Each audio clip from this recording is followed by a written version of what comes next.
آخر کب تک کی کہانی تو بہت ہی زیادہ گھن چکر بن چکی ہے۔ ایک طرف تو فجر سائم کے ساتھ کوآپریٹ ہی نہیں کر رہی تھی اور نہ ہی اس کے گھر کو اپنا گھر سمجھ رہی تھی، جبکہ سائم نے اپنے دوست کے کہنے کے مطابق فجر پر ذرا سی سختی تو کی، لیکن وہ بہت جلد اس بات کو سمجھ گیا کہ فجر کے ساتھ کوئی سائیکولوجیکل پرابلم ہے، اسی لیے تو وہ اس طرح گھبراتی ہے۔ اور جب سائم کے دوست کی بیوی نے بھی یہ بتایا کہ واقعی اس کو کوئی نفسیاتی مسئلہ ہے، تو پھر یہ طے پایا کہ اس کو کسی سائیکیٹرسٹ کو دکھایا جائے، اور سائیکیٹرسٹ کو دکھانے کے لیے تو فجر بہت جلد تیار ہو گئی، اور وہاں جا کر اس نے تھوڑی سی ہمت دکھا کر اس کے پاس علاج کی حامی تو بھر لی، لیکن آہستہ آہستہ جب یہ باتیں کھلنا شروع ہوں گی تو کہانی میں بہت بڑا ٹویسٹ آ جائے گا، کیونکہ سر ظفر کے واقعے کے بعد تو فجر کی زندگی میں جو طوفان آیا تھا اس کا اندازہ بھی کوئی نہیں کر سکتا، یہ تو صرف اس کی فیملی جانتی ہے۔ لیکن جب یہ ساری باتیں سائم کے پاس کھل کر آئیں گی تو پھر کہانی میں ایک نیا ہی موڑ آنے والا ہے، کیونکہ سائم کے ساتھ تو اس کا کوئی بھی تعلق نہیں، اور سر ظفر کے بچے کی کہانی آگے جا کر بہت زیادہ دل خراش بن کر آ جائے گی، کیونکہ فجر کی زندگی میں اس بچے کی وجہ سے بہت زیادہ طوفان آنے والا ہے۔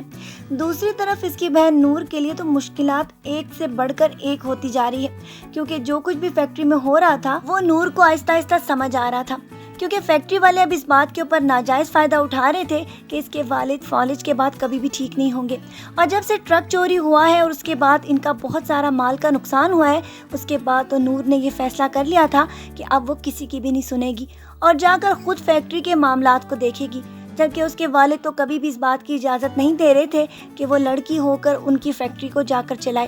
یہاں تک کہ ان کو اس بات کا بھی اندازہ نہیں تھا کہ ان کی فیکٹری کو ان کے بنا کون چلا سکتا ہے، اور یہ ساری باتیں تو اس کی والدہ بھی سمجھنے سے قاصر تھیں، وہ تو اس کو اس بات کے اوپر روک رہی تھیں کہ وہ فیکٹری بھی جائے اور فیکٹری جانے کے بعد کوئی کام بھی کرے۔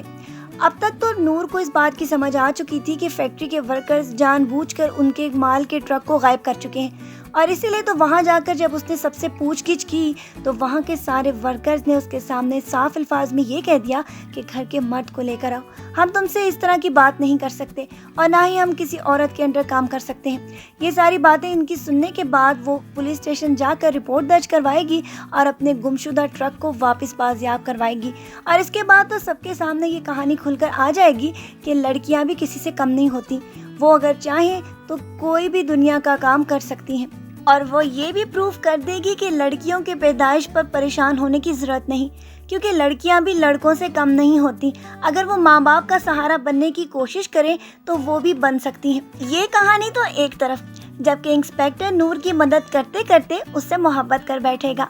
آگے کیا ہوگا یہ ہم آپ کو نیکسٹ پرومو ریویو ویڈیو میں بتائیں گے۔ اپنا ڈھیر سارا خیال رکھیے گا۔ آج کی پرومو ریویو ویڈیو کے لیے بس اتنا ہی، پھر ملیں گے۔ اللہ حافظ۔